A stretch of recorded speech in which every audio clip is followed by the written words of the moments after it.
Justin Baber on behalf of Mr. Hodnett. Today's the date and time for the sentencing. I see Mr. Hodnett on video. It appears his audio is working as well. You see my note that was this to be a delayed sentence? Yes, Judge. For some reason I wrote down 76 days, which seemed like an odd number, but Judge, this was the one, if you can kind of recall, back on the 21st when he entered the plea, we couldn't go right into sentencing. And with the fact that it was going to be a delay, I indicated that I would give credit towards the delay for the time between the plea and the entry and the actual sentence. I do recall that now. Thank you. Did you have any other questions concerning sentencing? I just see that there's been statements provided. I don't know if Miss Weber's on here, if she knows if they were wanting anything to say or whatever. I don't see them on here. They were provided the date and time for this hearing. All right. Give me a chance, if you would, to review this.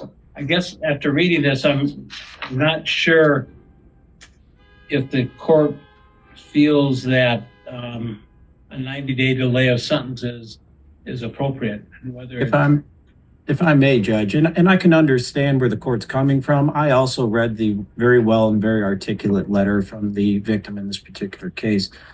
There was a very valid reason for this particular offer. The scenario is this was a wedding where a lot of people were intoxicated and a lot of people were fighting. The police did the investigation.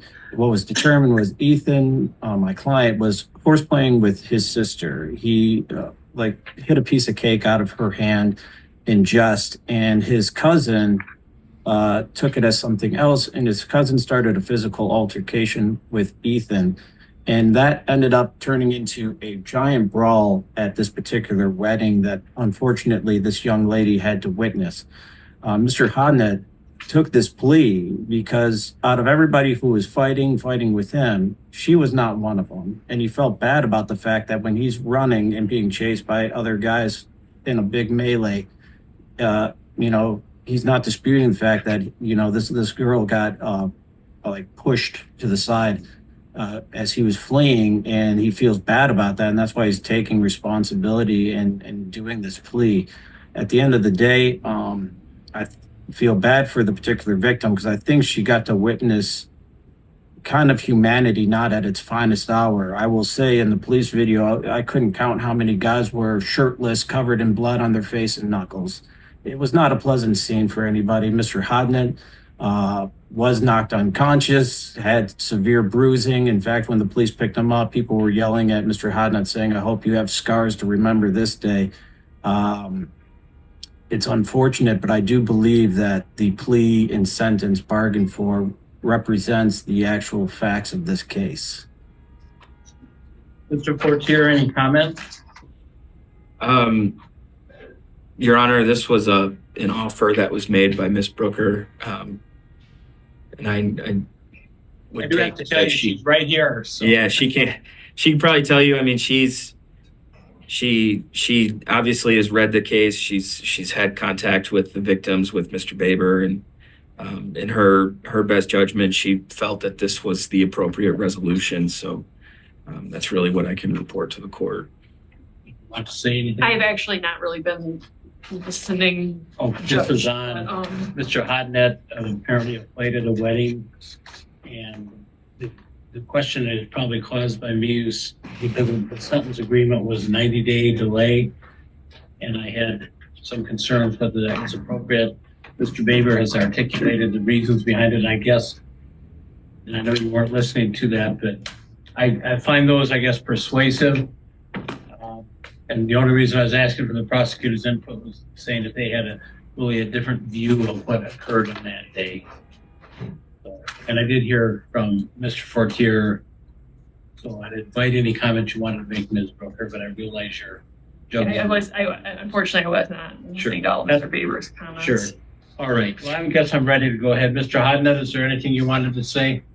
I just want to sincerely apologize to whoever and everybody that was hurt and involved in all this. It was just a crazy event, and I just feel like none of it should have happened. It escalated quickly. All right.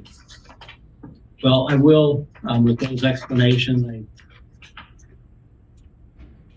unfortunate because those are traumatic events that will impact people for a long time, but I will go ahead with the delay of sentence.